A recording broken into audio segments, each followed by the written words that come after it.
All right, get rid of that.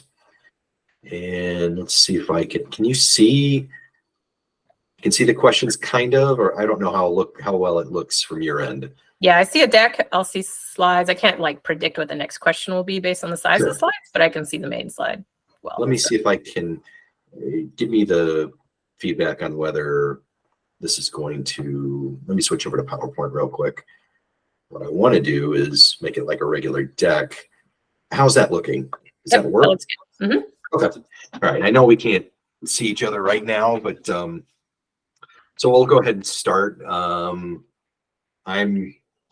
Dr. Bruce Williams. I'm a podiatrist, past president from the American Academy of Podiatric Sports Medicine, probably at least 15 years ago, could be longer or a little bit less. I'm here with Dr. Jennifer, is it Baltich? That's my maiden name. Jennifer Sumner is my married name. Sorry. No, that's okay. Sumner. And you are, go ahead. Why don't you go ahead and tell me what your title is? Yes. Yeah, go ahead. Yep. My name is Jennifer Sumner. I'm the director of the Run Research team here at Brooks, and I've been with Brooks for just about 6 years now. Great. So what we're going to do is we appreciate Brooks being Academy sponsor. Obviously, we were out there in the end of October last year for our yearly meeting, standalone meeting, which was fantastic. You guys were tremendous hosts. I've got my jacket on today and actually have my Brooks shoes on too. Oh, good. So we just want to talk to you about running shoes in particular right now. Different things that are going on regarding super shoes and just different shoes in general. See what you guys are working on, and just kind of get a rundown on the Brooks philosophy and how that kind of works from a podiatric perspective when we're dealing with our running patients in the office. Because I know that when I was in practice, majority of the people that I would see were runners. I definitely saw a lot of other types of athletes as well in other sports, but running is almost always predominantly what most of us will see. And trying to understand and keep on top of what's going on with shoes is hard sometimes. People in practice get really, really busy. They don't always have a chance to stay on top of the latest literature or just, get online and try to keep up with what's going on. So I think this is just an opportunity to educate our members in the Academy and just kind of give them a better grasp of what's going on and really get them to understand the Brooks philosophy for running and things like that. So if you don't mind, without further ado, we'll just jump into the first question, which, just give us a breakdown, about Brooks, how you look at Brooks, because we were just talking about that just a couple of minutes ago, and I'll be quiet and listen. Yeah, I'd love to. I can go on and on, so I'll keep it to Sure. 1 minute. Let me know if you want to, and the things we were chatting about come back in any capacity. Brooks. So Brooks Running is an industry-leading performance running brand. We specialize in performance run product, everything from your footwear to apparel and run bras, and say that very distinctly of a run bra and what really needs to come in for an impacts repetitive step after step impact sport of run and what you need out of support within a bra. We've been around since 1914, so just over 100 years now, and our goal at its simplest is to really have everyone feel welcome into the run and have a place that they can do it. And it is your run. It shows up differently for everyone. Something we were talking about, whether you're running 1 mile in an Orange Theory class or an ultra marathon in Mont Blanc or however it's showing up, we want to be able to invite everyone to participate and enjoy the benefits of the run and really optimize product and gear based on each of those situations, because it's not one size fits all, depending on how the run's showing up for you. Okay, great. Fantastic. Really appreciate that. And then more difficult question. Why do you think runners love your shoes? I know you guys talk about this a lot, probably better than any other brand I've ever seen. And I appreciate that. So, but I just wanted to get your perspective and let you say your piece on that. Yeah, for sure. So I think I think one of the biggest points for Brooks is the trust in our quality and our commitment to fit, feel, and ride, that is not sacrificed for anything, no matter what new technology, innovation, if we're doing anything with new materials, sustainability, it will always be in the package of quality, fit, feel, and ride. And those have to be there.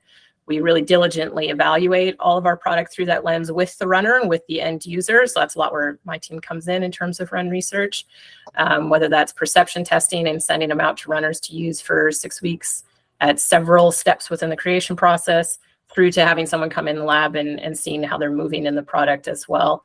That is a very diligent requirement in all of our products. And you really feel that when you step into it. I'll still remember, this is very anecdotal, but my first experience trying on a Brooks, I wasn't until I worked for Brooks, which maybe sounds terrible, but I was coming from different parts of the industry and different consulting in areas, and I was just using different product depending on where I worked as well.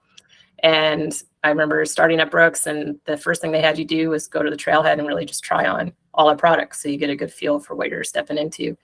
And the first time I tried on a Ghost, I still have these notes in my phone where I was like writing down what I thought of each shoe, because I was just kind of trying to gauge what I noticed were different from someone fresh to it.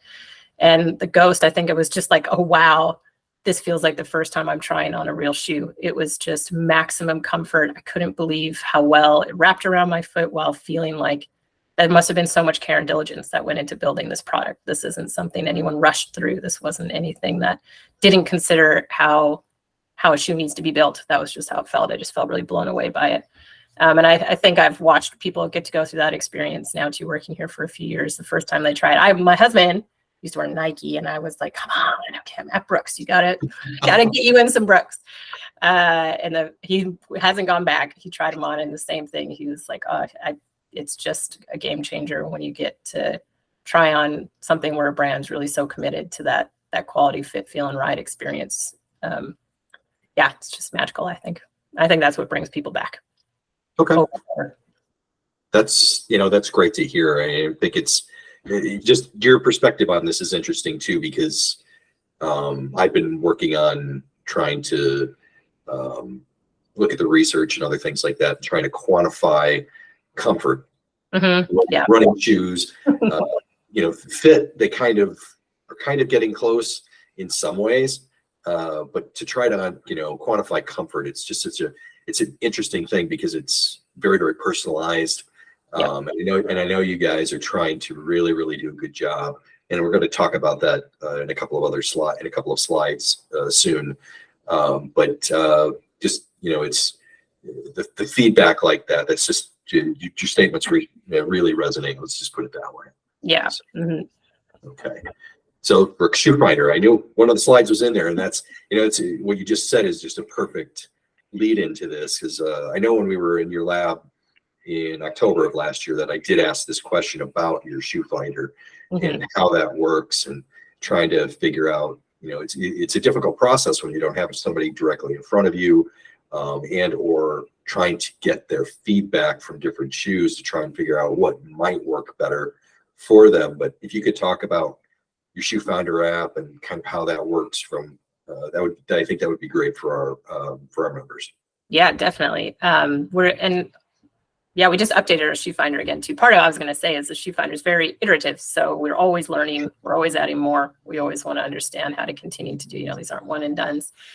So shoe finder, when you're trying to find the perfect shoe for someone, and we are a brand who, again, builds for all who run, and your runs all show up in a different way. And there's just certain things, if you only had a short amount of time to understand someone, the best way to get them into the product that will match for them, so that they'll keep coming back for more and keep feeling like, okay, this is a brand that really listened to me and understands, like they're building for me. They're not necessarily, they didn't just throw me in something they built for someone else. So we go through a few kind of topical points. Some key ones, again, are how the run shows up for you. So are you running indoor, more of a gym setting? Is it also more versatile and like you do a run with weights and something else? Because then you might want the one shoe that is good for that variety of types of activities. Are you running outdoors? Are you walking more predominantly? So also hitting into like a walk versus run space in terms of most use of your product. And how much are you doing it? Like whether it's distance or time. So like even with the walking, is it something like, yes, I kind of rec walk, but I might sit at my desk all day and then I do an hour walk around whatever neighborhood I'm in for a bit of movement, and then I still have to commute back home in my car or do something else, compared to I'm on my feet walking all day. This is just through nature of my job as well. And same for the run and how far you think you're going. The next point would be more around like an experience preference. So we are brand based on experiences. Our two main categories are cushion, kind of this run easy sensation, and speed or fast, run energized, quick, more sensation. And that can be interpreted differently for each person as well. So I actually love the energized line, but I am not fast. Whatever we want to say objective definitions of fast are, I'm a 10-minute miler. I want my shoe to be a little quick so it can take a little more for me, because running is hard. It's not one where I'm a solo runner and I mentally connect with every aspect of it. So you can bring in that experience part as another layer of the shoe finder to really trying to optimize again. Are you trying to get more of that cush feel plush, or are you really wanting to get a little more out of the shoe, a little speed, a little energy? Okay. And then it goes into a lot of your movement mechanics, and we try to find more synonymous things. You're obviously not going to go through a motion capture experience at home. So what can we do to try to understand how you might be guided towards a product with a little extra guidance, a little extra stability that can help if you have some of these indicators that would be a benefit for you. So we'll ask things of, if you stand on one leg, do you feel a little unstable, or do you feel pretty solid, pretty stable ground underneath you? If you bend your knees and you have your hand between your knees, do you feel the pressure increase? So it kind of getting at, do you feel like your knees kind of knock in a little more compared to like tracking fairly straight? So there's a few questions we ask along those lines as well to kind of get a feeling for what your movement mechanics could look like. And all those together then combine to give you usually a few options still. So it's not that there's one go-to. There's usually about 3, I'd guess, on the end of you answering that can give you a little bit of variety to still choose options of what would be the best shoe for you as well. And then generally, besides Shoe Finder too, I mean, we really do a lot of work as a brand connecting with the SRA community or the run specialty, and they're true experts in the space of product in terms of matching you with you. So if you do have an SRA that's within distance of you, they're excellent teachers and guiders to get you to the product, and we partner with them very closely in terms of understanding our product and how it fits into their space as well, to help get you an extra set of experts you could talk to directly, in addition to getting the app, the Shoe Finder, through our website. Okay. So SRA stands for? Specialty Run Account. Sorry, yeah. No, I think it's a good thing to clarify. But yeah, I was going to say, I mean, I think having something like this, a Shoe Finder, is incredibly beneficial. Especially, I think, again, as podiatrists, most of us don't. People always get asked, "What's the best shoe? What shoe should I be running in?" Which is one of the most difficult questions to answer. Yeah. Yeah, I would give patients guidelines that I had learned from some of my peers at the academy who had come before me and taught me great things on how to kind of evaluate a shoe for function and things like that. But as far as the ride, obviously it's very personalized. But having something like this to direct patients to, I think, is great. So it's like, you'll narrow it down. Maybe you'll have 3 or 4 different shoes. You can go to the store, try those on, and see what works best for you. And that's not always the end of the journey. You can always try different things. But I said it's just a good way to kind of get some idea, because the people at the running stores are going to throw jargon at you. And if you're a brand new runner, you're not necessarily going to know what those things mean. Yeah. Unless you've dealt with a lot of runners or had runners in your family and things like that. Yeah. You know what I mean? It's just one of those things. But thanks for breaking that down. I do appreciate that. So this was one of the things I was curious about, because I know there was probably some overlap between you and, I cannot remember the gentleman's name who used to work at Brooks. I think he's at Google now. Had done Matt Trudeau. Who? Matt Trudeau. Yeah, Matt Trudeau. I always forget his name. I don't know why. I know he had done quite a bit of research, I think, with Calgary, but I'm not certain on guide rails and trying to use different things in shoes to limit internal tibial rotation and things like that. Yeah. So, I know this isn't the only technology that you guys have, but Just maybe you can give a brief explanation on guide rails. If you want to talk briefly about anything else that you guys are working on or you have in your shoes, by all means, have at it. Yeah, great. Can I show visuals? Would my face show up on this interview at all? Probably. I can't see it from my end, but Okay. let me get out of this and then I can kind of get back into the, oh, come on, mouse, wake up. I mean, I can open it up if you can't Sure. see me. Yeah, no, go ahead. Talk about, but I happen to have a guide rail sheet right next to me. So Perfect. visual cue to go through. Yes, so guide rails was, I'll start with like the point to me that's so beautiful about Brooks as well is this really like yes and mentality. Like it's always like learning and adding. So the post was the technology for ages and ages of how to give some extra guidance to runners through the running movement. It's only looking at the ankle. It's only looking at the ankle in one range of motion. It generally kind of came from this viewpoint of like, stop it, stop the motion at all costs, which you need a certain amount of motion there to absorb impact. Otherwise, you're just transferring impact somewhere else anyways. But that's a little simplifying it too. And that's still an important movement. So we still want to be able to give guidance through the ankle in that plane of motion so that you aren't getting too sloppy, rolling in excessively in that sense. But there's a lot more movement linked with injury. So if you're only going after one movement, I mean, you're probably not really getting a super holistic system to it. So guide rails was our first iteration getting into a more holistic space. So you still have it's a kind of a two-piece main tech, but you still have a medial guide rail. So that's on the inside of the shoe. This is still meant to be giving that extra support through eversion at mid stance. That's why it's on, like you see a peak that kind of comes up and goes back down. And that peak is kind of right in the middle of the foot.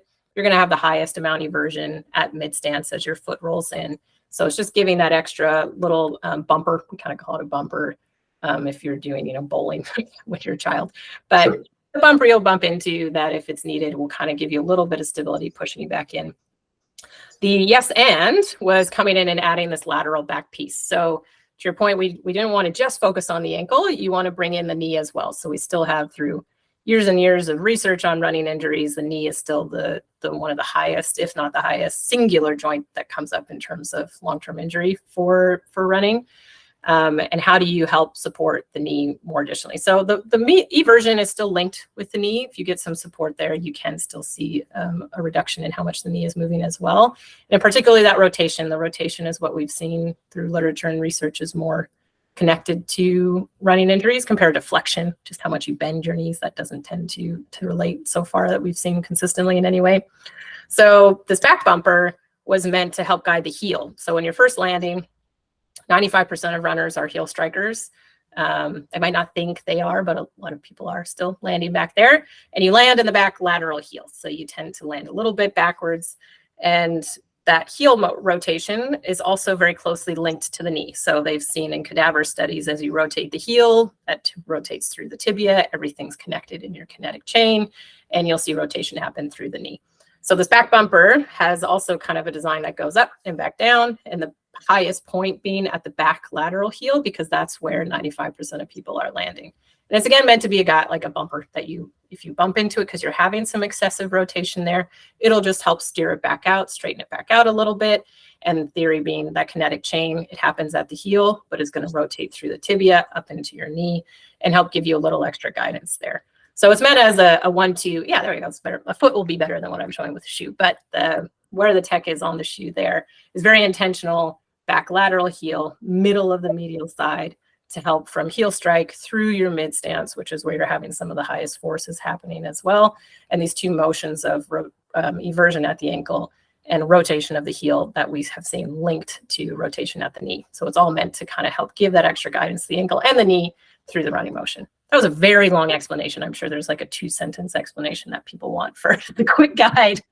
You know what? No, I think that was perfect. And I just want to add on this, and I want your input. So I'm going to go ahead and show the heel from this angle. So obviously, to some extent, we're landing a little bit like this, but then everything's going to shift. And it's that, if they're going to flatten out, it's that outward flare that you're trying to stop with that lateral component. Exactly. So you're trying to keep that centered.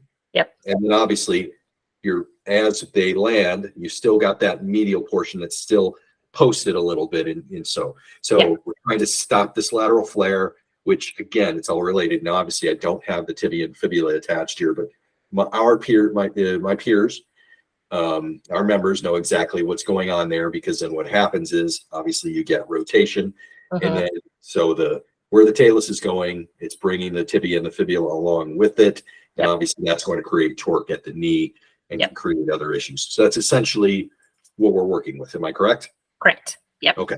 Perfect. That's perfect. I think this will.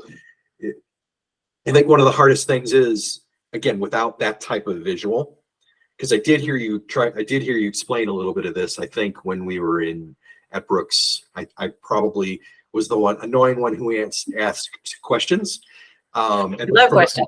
From the back of the room, one of them was about the shoe, your shoe finder, and the other one I think was about the guide rails. Yeah.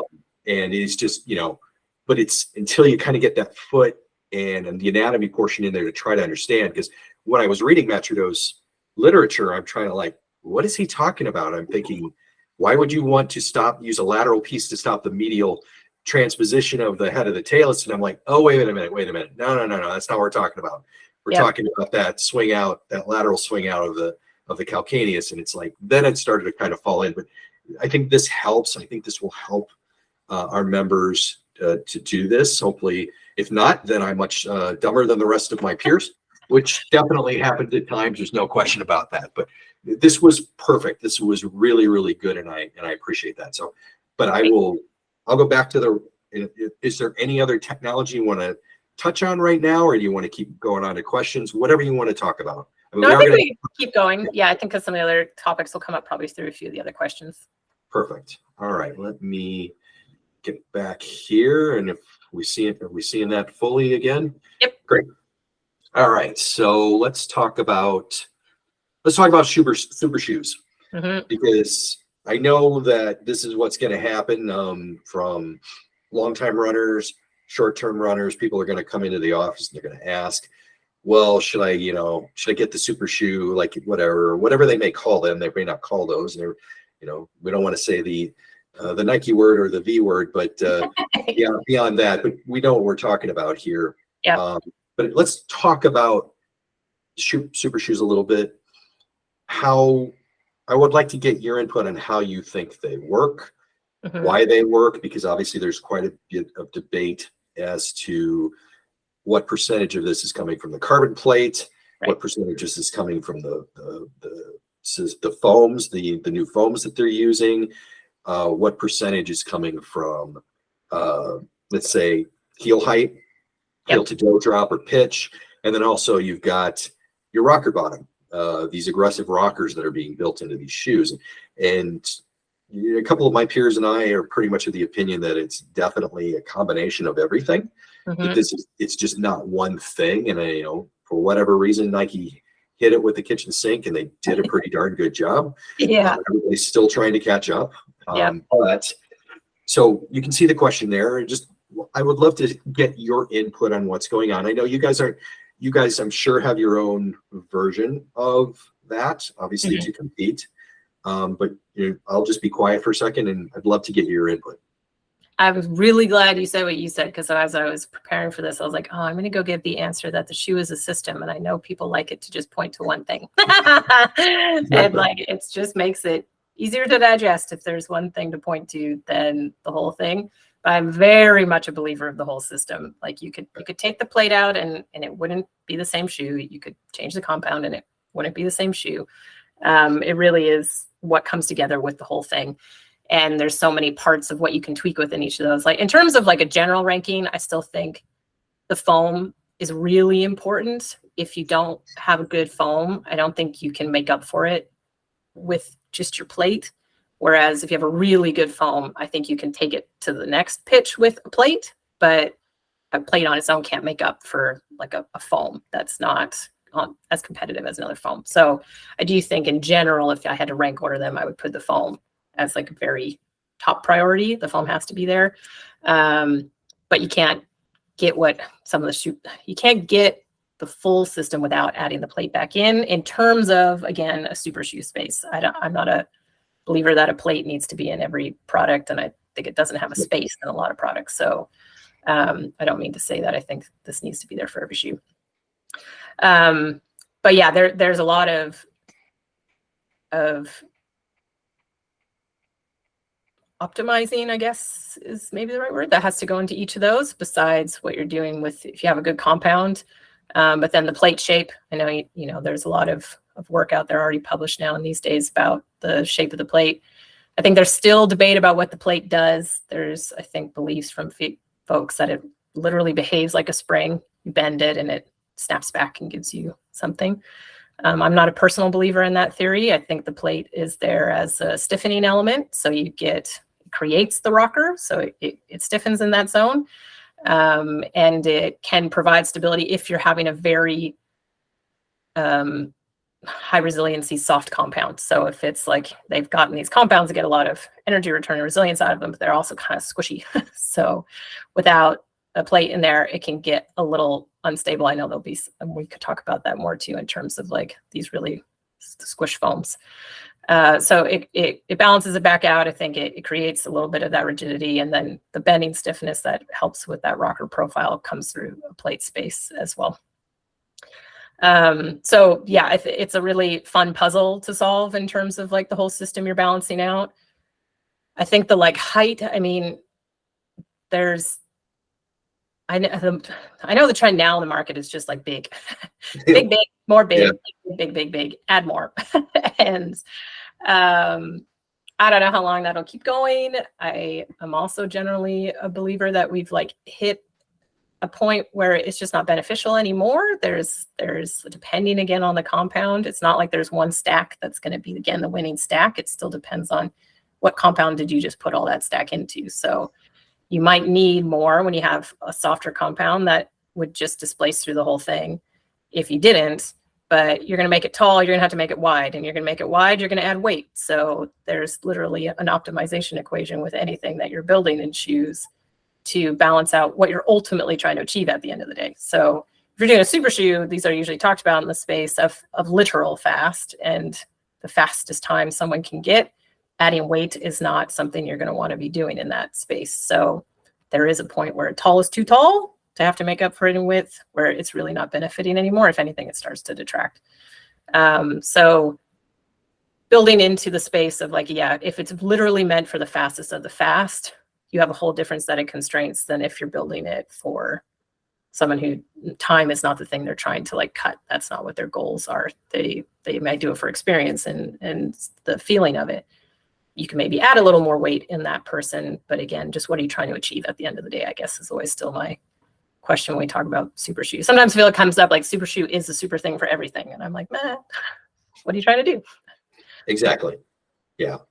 And that's, I was, you know, I have to admit, I was a spring person believer. That's what I thought was going on initially. And part of that was because of having different types of metal or carbon plates to play around with that I'd put in my shoes beforehand, long before they were really messing around with this stuff and just getting different feels and stuff like that. But yeah, I'm with you 100% now. I've changed my view. For those of you who don't believe that I ever could, there you go. I can't put views on things. That I absolutely agree with you. It's a stiffener. And obviously, I think you explained it incredibly well. One of the statements I made within the last year was essentially what Nike did is they took a Danish clog and, you know, one of the wooden shoes, and basically that's exactly the shape of what they did. They just used, instead of using wood, they put in the soft foam but maintained the integrity by using the carbon plate. And it's interesting because if you look at those clogs, you know, even just a Dansko higher heel stream rocker, you know, it's got a real stiff base or last. It doesn't have the extra foam in it, obviously, but that's to help drive things to move them faster and also to make them lighter. But it's essentially what they did, and nobody picked up on that. So, but that's okay. Maybe it's not the greatest example in the world, but I just thought it was kind of funny from my point of view. But thank you for your input. That was great. So let's see what we got. So, you know, just an opportunity. And I am 100% in agreement with you. All shoes do not need carbon plates. From my perspective on the importance of the MPJs to bend, especially in walking. And plus when I initially was working Chicago Marathon and would see so many of the athletes finish in those Nike shoes, doing great times, and then all of a sudden they're trying to walk in the darn things. And I do a lot of gait analysis, so I'm like, that's not normal. The external rotation, just the changes in their gait when they're trying to walk. I'm like, I don't know that that's a good thing to necessarily go too slow in or for walking in. But, I'm sure that can change in the future potentially if they make some alterations. But obviously that's not the primary goal. But, if you want to talk about what your super shoe or any of the other shoes that you guys have carbon plates, so this is that opportunity to do so. Yeah, great. Yes, so our latest with the Hyperion Elite, which is our answer to the super shoe domain, this last iteration, we've been working with a group called AAPSM, and ours was, again, our point of view was more around tuning to all who run. If you make the same plate for all size product, whether you're making a women's 6.5 up through men's 12, the stiffness of that plate now, because you've made it the same thickness, is going to be very different from like the very short piece to the very long men's 12. So the work we did with Eris this last iteration, and the latest and greatest of our product, was to get more of that tuned stiffness. So it's not the same stiffness from the women's 6.5 up through the men's 12, to try to still create the same experience ultimately for each of those users, but you can't have the same experience with the exact same materials in there if you're not adjusting it for size of foot, ultimate weight. That's also going to end up in that shoe. Although granted, of course, there's a wide weight range within the shoe size. So that was a big separator. It's also a lot of weight reduction within the product, being able to tune it more through those spaces. It's near zero waste. There's less than 1 gram of waste within each of those plates. So that was like a big initiative for us in terms of sustainability. And just they had more opportunities to do force simulation beforehand to just gauge how this thickness or this stiffness of that plate was going to respond to load and force within the product at the end of the day as well. So I'd say for me personally, the big wins there again are that you can't just do a one size fits all for everybody. It still needs to come to that unique space ultimately, in terms of we're now optimizing within a super shoe space, which has its own equation of what you're trying to optimize. But now you need to take into account the person that's still going to put that on their foot, and how something like a women's 6.5 to a men's 12 has a lot of change with it. So I'd say that's kind of where our distinction point, or what we're trying to really bring in through the carbon plate space especially, would be as well. Okay, great. Yeah, and just for reference for my peers, it just, obviously, from an orthotic perspective, using polypropylene, we don't want to use a 3.5-4 millimeter thick piece of polypropylene on a child's foot or a small lady's foot, because it's just going to be too stiff, just like you were talking about, as opposed to somebody that's wearing a size 12 or size 14 in men's, where the 3.5 may, depending on that person's weight and how flexible their foot is, it just may not be controlling enough in that instance. So that's great reference. I really appreciate that. So thank you. All right. So let's talk about foams. And instability. I think this is one of the things that isn't talked about. And to be perfectly honest, I didn't fully understand it until about the last 6 or 9 months. When I was talking to a peer who's not a podiatrist, but is actually a physical therapist who does a lot of shoe wear testing, probably for you guys as well, because I think he gets all the different shoe brands. But he talked about the P-backs and other types of foams like that, and how they can be very, very unstable. They have lots of energy return, but they can create a lot of stability issues. And I also have another peer who's a CPED and a therapist, I think, who does different types of wear testing out in the California. They're both in the California area. So I just wondered if you touch on that a little bit and talk about maybe what other aspects there are for controlling that, whether it might be a custom foot orthotic, maybe whether it might be a change in the type of insole that the shoe comes with, either that you guys put in there, or even buying something off the shelf at a run store or something like that. So I wonder if you could talk about that. Yeah, definitely. Yeah, I was going to say, what is the definition of instability? I usually kind of start with that. Okay.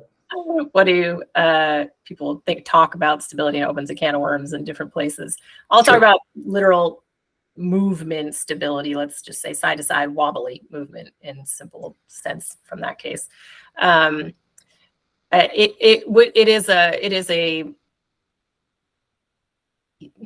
again, these aren't very technical terms, squishier base under you, so you can get that sensation. There are a lot of ways to pan it back out. So in terms of something I mentioned earlier, like if you're going to do a foam like that in a speed shoe, and you're having to add some stack, especially if it's one that's going to compress because you've made it quite soft too. So you're going to you don't want to smash through the entire thing. Otherwise it doesn't feel soft anymore. You just hit the ground basically. Then you're adding some stack there. That's why a plate is usually good rather than having to widen it as well to make it a wider base to be more stable, because now you're adding so much weight. And so you could add more with something like a plate that's not going to be as heavy as adding millimeters of foam in width to the whole product, but it will give a little more stability to that kind of compound squish that comes with that style. But you can do this more in like our cushion space, then we do have a wider base, and that's okay. Like you're not as like to the gram taking out as much as you can as you are in some elite speed product, but you're also not wanting to make a brick out of the end of the day. So, but you are very intentional about where you're adding that width in the base underneath that you can do it. Sidewalling, I wish I had another example in here too. I'll still show something, but in terms of like down to every part of the shoe that we obsess over, which is literally everything, you can do a lot more in terms of what you're doing on your sidewall detailing. So like this is our Lofty 3 compound in here. It is a little squishier, but you'll see more kind of doming, especially through like the medial side on the forefoot, where if it is too sloppy, you'll kind of like collapse too much at your push-off station. So you'll kind of make these shapes that bulb out a little bit more wide through the base there, rather than maybe carving in, where you'll see a lot of maybe competitor product where you see a lot of like etching into the sidewalls because it's what their design aesthetic is leading in with. But you inherently now make something that's squishy, where you took away material, even more collapsible and even more unstable. So there's a lot of things that are just like minor millimeters of foam that dome it out rather than carve it in can make a pretty big difference in like how much stability you have under different parts of the shoe. And then you can really optimize it to like where you need it. I'm going to want it more stable right at my push-off zone. I'm going to want to still have some release at landing because otherwise it'll feel too firm, but I can target it to the top line closer to the foot, then make it a little bulby towards the bottom. And all of that fine tuning when we switch compounds was definitely, you pull up a template from a glycerin before Lofty 3, you might notice zones of where we bulbed out a little bit more very intentionally without overdoing it. You don't need to make a 2x4 at the end of the day. You can still make up for a lot of that minor instability. But I think you do have to be very intentional with it. You can't just plop any new compound willy-nilly into an old template of a previous shoe. You inevitably always end up having to tweak little things to make sure you're accounting for that different behavior of that foam. Okay, cool.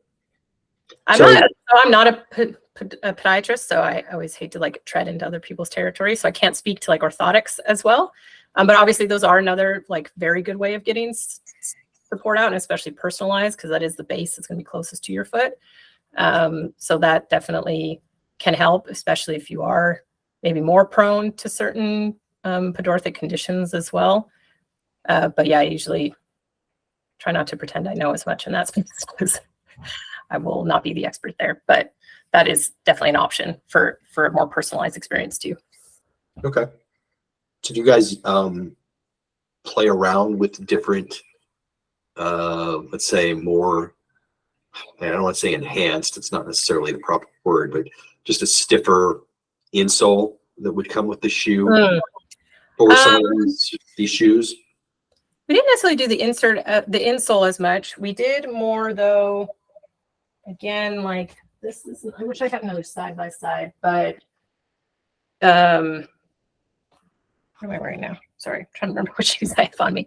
Usually I can find enough shoes in my house, but there's a lot that you can still do through just where you remove material. So you could use the rubber, for example, like don't break up the rubber as much. Like you might see way more flex screws in a glycerin 19 that goes through the rubber into the foam as well. And when you do the glycerin 20, this is a glycerin GTS 20, but you might fill in the rubber. You don't carve into the foam at all. The foam's going to just be flat with rubber on it so that you're not taking away more material from areas where you want it to be a little beefier. So like, especially on the medial side, again, on the inside of the foot where you're going to kind of push off through the big toe, we probably fill that in a little bit more. So we focus more on, I'd say, like where we do and do not remove rubber and compound the most compared to the inserts, like what's closest to your foot. Okay. Kind of more about what's like closest to the ground, I guess, in that case. Okay. Fair enough. All right. Let's go. Let's see what we got next. Rocker bottoms or toe springs. Mm-hmm. Want to talk about? I know we touched on that briefly, but if you have anything you want to input on that, that would be great. Yeah, I think so. We'll have a new glide roll will be our answer in the rocker space in terms of technology. Earlier we were talking about different technologies. That'll be coming out in a product called the Ghost Max later this year. And they definitely have a space in terms of, I think, where they have the max benefit in terms of need from clinical aspects or use. So it's not necessarily, I know toe spring is kind of it is a more amplified toe spring, but you're actually also like, it's about the stiffening of the whole underfoot base that you don't want it to flex through the toes. So in these conditions, when we very specifically don't want to flex through the toes compared to our core line where we very actively want it to flex at the toes, then you can add stack instead of a plate. So the thicker you make your bottom unit, the harder it is to bend because you just added a lot more material. So you're adding that stack, and you particularly don't carve out a lot through right under the toes because you just want it to roll, like just roll through the toes instead of flexing through the toes. And kind of as a consequence of that design, your toe spring ends up being more because you had a thicker part, but the foot sitting in the shoe actually sits pretty flat. It's just that what's the midsole, when it comes up to meet the upper of your shoe, is more dramatized. But some people think of it like you're sitting in your shoe and your toes are actually up. They're not.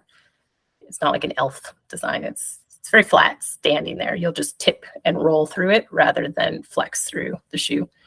In terms of ones where we said like those are great from a knee base would be anything clinical where you do have toe pain if it flexes. So I always use my husband as an example, whether he likes it or not, but he has osteoarthritis in his toes and it's genetic. He's had it since he was a child. But he's extremely active. He's been active his whole life, but he needs those kind of rocker constructions. Otherwise, he has too much pain in his toes and he ends up compensating in all these funky ways. He's like tilts out on his outside toe. He has all these perennial issues. As you guys would know even more than I do, he's my one medical clinic person that I get to hear and see the impact of that from. But those help him stay active because it's just offloading the toe that he's just unable to bend because of his condition. So that's just one very specific medical case, but there's a lot of other conditions, as you know, that would be good if you could offload the toes from that sense. And then just in general, there's still the experience of what it feels like. It is more of a tipping. It is more of a rolling.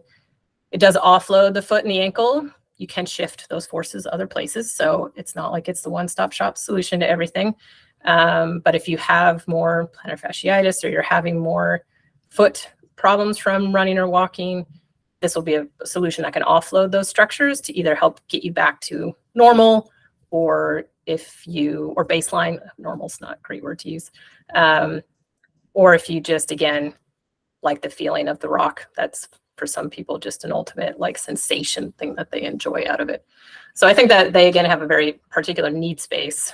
And then it ultimately comes to, I personally am not a big Cush fan. I like feeling closer, but I do more like Orange Theory style workouts. So you're doing that combo of running followed by rowing, followed by weights. And when it's a lot of shoe, I personally find it a little distracting.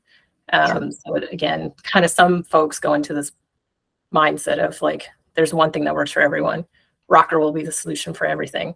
And I don't personally believe in that theory, but I think it does absolutely have a space of where it is the best for certain folks.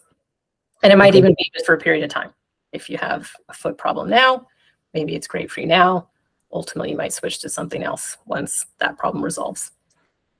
That's a perfect summation. I appreciate that. I'm a rower too. I mean, obviously, you don't want something that's super cushioned because you lose power when you row. It's just, yeah, exactly. You just squish it into the shoe. Right. Well, and also if it's slightly unstable, it's not necessarily going to be good for the different weight training movements you might be doing as well. So, Yeah. But I do want to ask this. Obviously, before the super shoes, there had been quite a bit of literature that had come out, at least 10 years before, probably, about energy loss, which was a big focus at the MPJs. Right.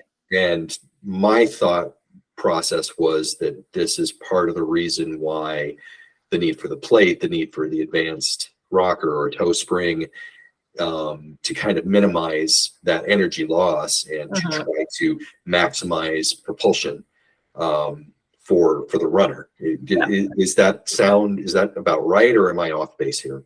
No, I think that I know that research came up a lot with the plates. That was like when that was trying to solve what is the plate doing? Is it the spring giving energy, or is it preventing movement at a space that just leads to energy loss with no other benefit? And that was at least from at the time I had been exposed to some of that literature, the point of view was it's just an energy loss thing. So don't let that join and then you won't lose it, as you summarized nicely.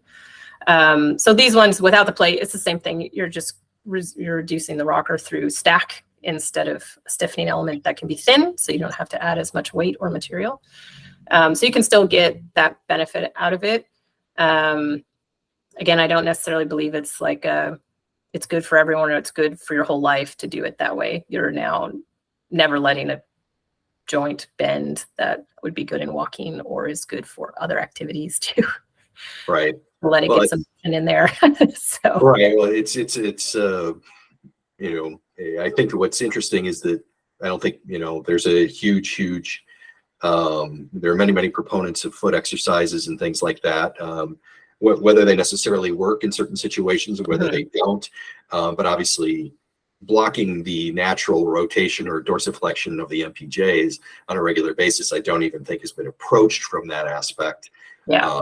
And I think that it's something that definitely those people who are definitely more on the side of let's enhance the foot and try to maximize so that it's working as naturally as possible would certainly probably glom onto to say, well, we don't necessarily want to do that. That can be bad. But for some reason that hasn't hit yet. Maybe after people listen to this, maybe they start to talk about it. We'll see. So thanks for that explanation. It's really appreciated. So let's obviously go from, that. Yeah, one thing obviously missed was stack, but you've touched on that a couple of times, and I don't think we can go backwards. But just heel drop or pitch, it's just the opposite end of the toe spring or whatever, just the back at the heel. If you've got any input on that, that would be great. Yeah, definitely. Yeah, we offer, I'm pretty sure our line is everywhere from 6 millimeters to 12 in terms of drop. So we don't currently have an offering below 6. To the second question of can anyone wear a minimal or no drop? I don't think anyone can just switch cold turkey. If you're not used to doing a no drop and you all of a sudden go to a no drop, then you're just inherently going to change some movement mechanics out of the gates with that change. And you're going to load your structures differently than what they're used to have been loaded.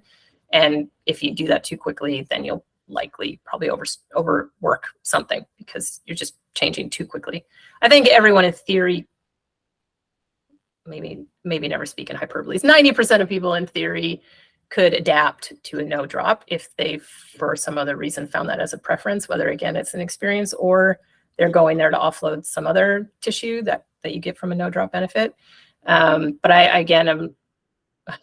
like the worst, and I never pick a team. I'm like, I don't think one of them is better than the other. I think you go to a low drop or a high drop, they both have benefits. They have different uses for them. You go to a low drop, you'll have more on the Achilles. If you have Achilles problems, a high drop would actually benefit you. So, and that might not be for the rest of your life. Maybe again, you swap at different stages. But I think it's a lot about just what you're used to. And if you've been in a higher drop and you suddenly go to a lower drop or vice versa, you're just going to be shifting forces around in a way too quickly that can be detrimental there. Okay. But we definitely lean into the more drop as opposed to no drop camp more than some other brands, obviously. Well, I think it's interesting too. I mean, one of my friends who does different type of shoe evaluation, just today released a review on a Hoka shoe that has, I think it's about it's a 4 millimeter drop. Yeah. But when he tests the foam and the compression of the foam at the heel, it actually translated into a negative drop. Yeah. So, I think these are aspects that many people do not think about because they're not exposed to the different types of testing and how that works. And obviously, it's bad enough if you're going to go zero drop for some people, again, especially if you've got Achilles issues or things like you mentioned. But if indeed that shoe, you're thinking you're getting a 4 millimeter and it's actually negative 4 millimeters instead of a 0 millimeter shoe, that could just, especially if you strike at your heel and you're really, really tight in your posterior complex, and that can just make things even worse for those people who don't know about this. And I think it's just something important for our members to appreciate kind of how those shoes work, how soft they are, whether that's something that may impact them, things along those lines. So I appreciate that you mentioned Achilles especially, and I'm with you. There's definitely a wide gamut, and going from running at a 6 or an 8 on a regular basis, and maybe having an orthotic in your shoe, and then switching straight to 0. You got to be careful.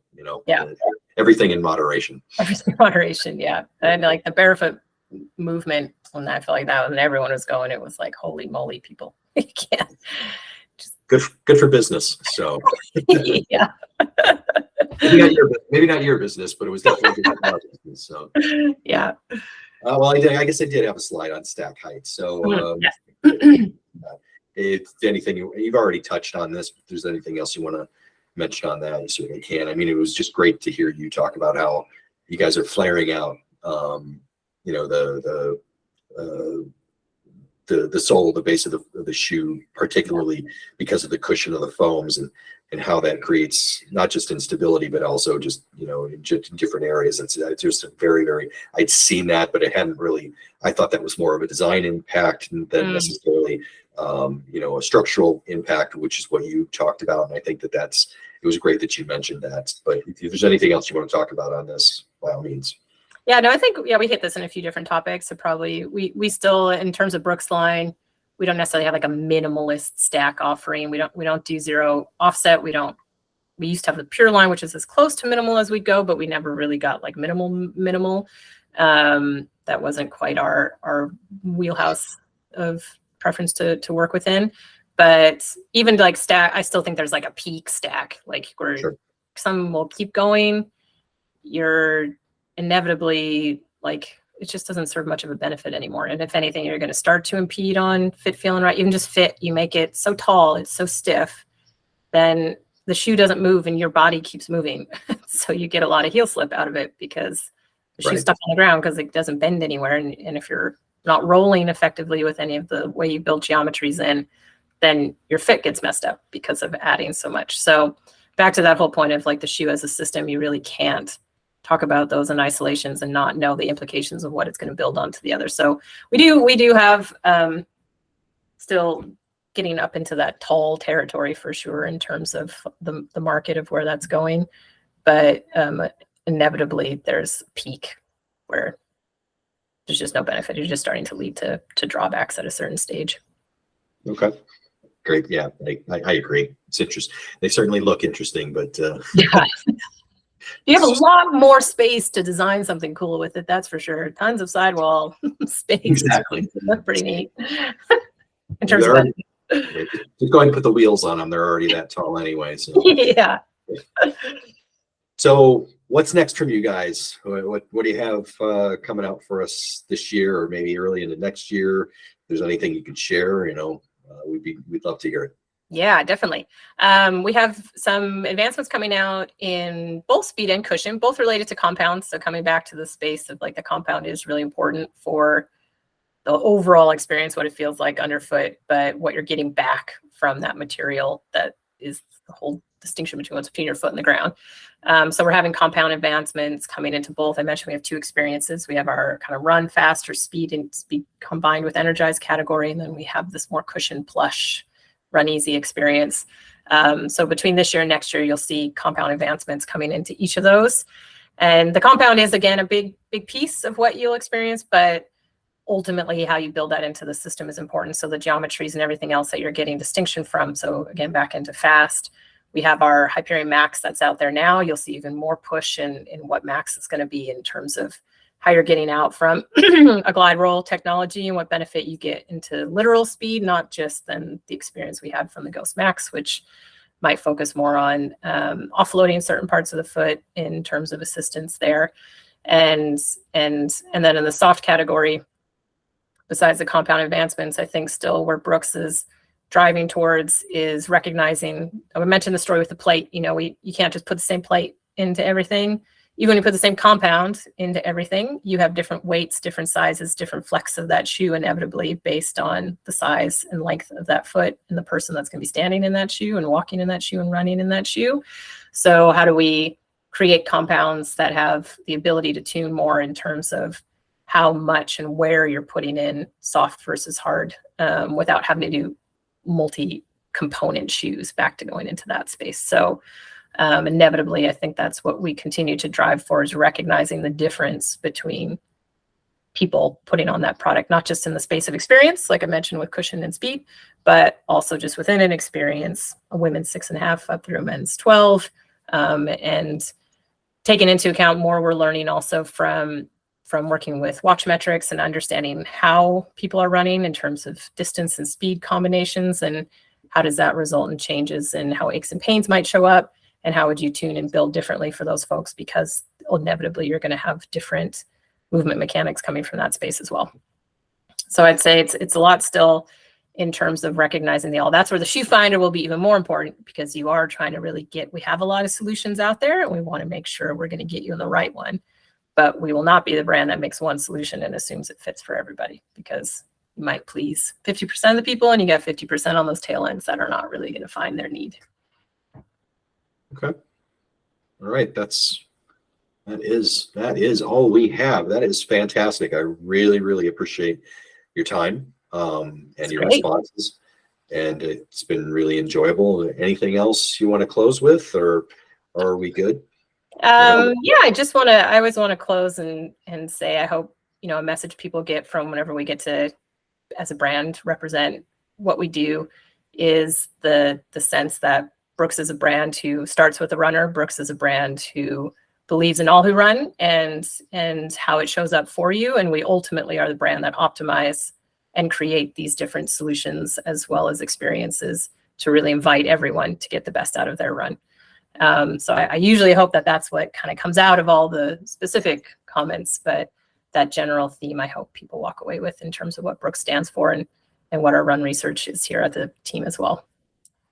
I think you did a great job of representing that aspect of the brand perfectly. So, I mean, I think this has been a great discussion. I think we had a lot of different points. Obviously, it'd be great offline at some point to talk about this further sometime, just to talk about touch on things we probably could have talked about just for future reference, because I'm never gonna hit it all. You've got much more knowledge on shoes and things like that than I do, but very much appreciate your time and Brooks' sponsorship again for the Academy, and thank you very much, and I hope you have a great rest of the week and weekend. Thank you. Yes, this was lovely. I really enjoyed it, and definitely love to connect more and appreciate everything we get to do with you guys as well. So thank you very much. All right. I hope you have good weather where you're at. I think we're still raining, so it's getting a little colder in Chicago, but not too much. Okay, good. All right. It was lovely. Talk to you soon. Bye. Thank you very much. Bye-bye.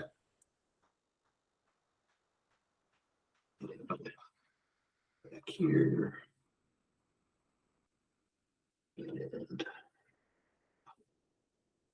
And I hope that all stop presenting.